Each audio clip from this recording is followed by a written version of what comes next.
Mark Taslimi. I'm a maternal-fetal medicine specialist from Stanford University. I truly appreciate being invited to this meeting.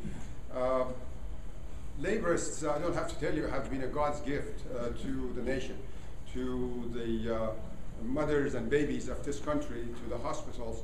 And laborists, I believe, can play a very significant role in making the life of the perinatologist more efficient and actually helping this subspecialty to be able to do what it really needs to do.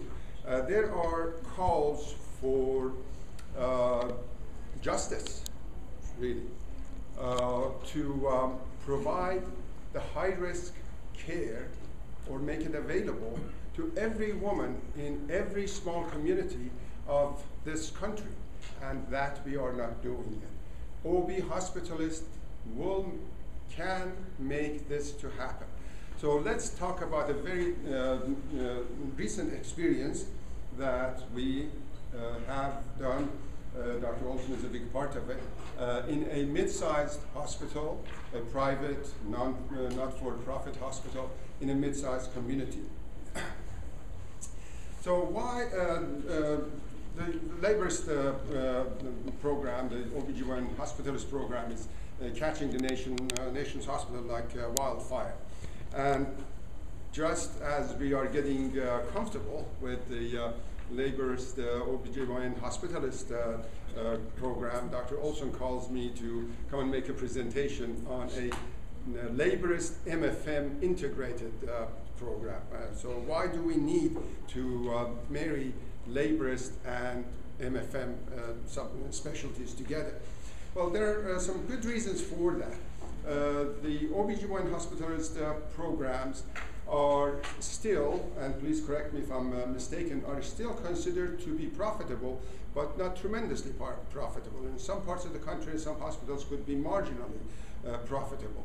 However, what they are providing us, I don't have to tell you, is extremely, extremely valuable and cannot be measured in dollars, but purse holders measure it in dollars. MFM shortage is everywhere. Everybody knows that. Every obstetrician knows that. We know we need more obstetricians to, more perinatologists to be able to take care of the high-risk pregnancies. So how is the MFM and OB practice occur in this country today? How is the pregnancy care, hospital part of the pregnancy care, occur in hospitals today? In separate boxes.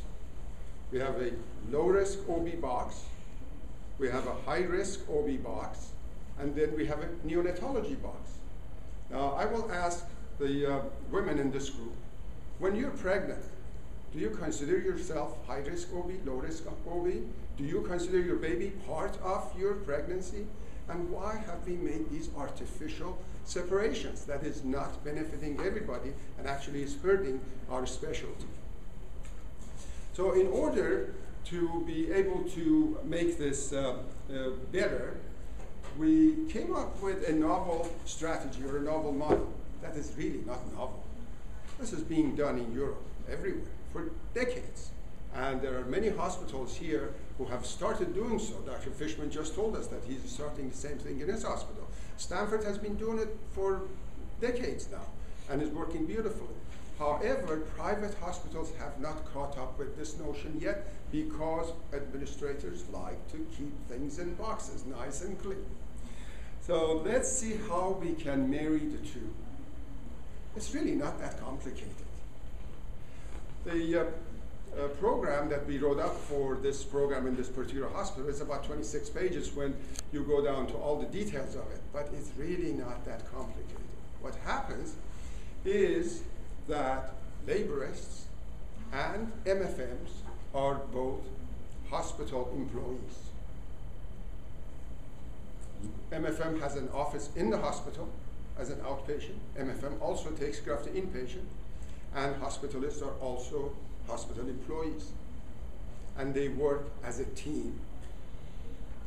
Doesn't every obstetrician and obstetric group wish to have a perinatologist that they can access right away? And a combination of OB Hospitalist, and MFM gives you that luxury. You can call the perinatologist any moment. And actually, after a while, what we have learned is that the OB hospitalists have learned most of what the MFM will do anyway.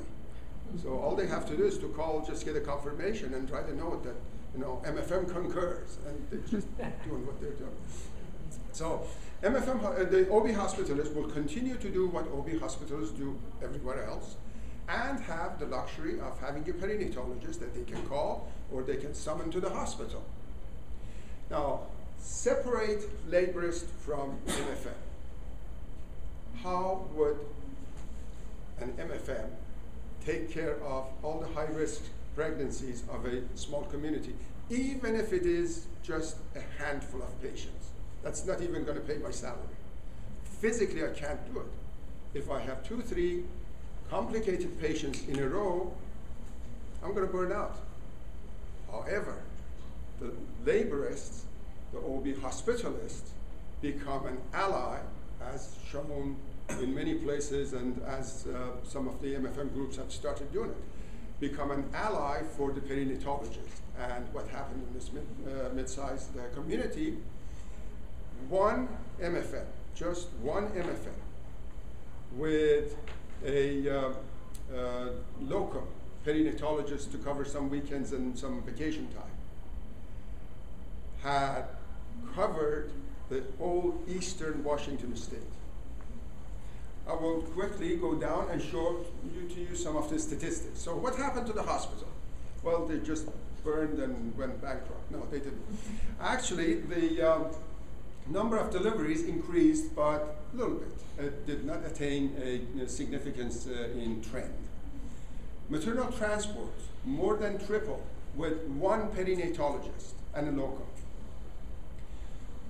Admissions to NICU increased significantly, particularly bed occupancy in NICU increased because more high-risk patients came to this mid-sized hospital rather than being shipped to 100 miles down to a university.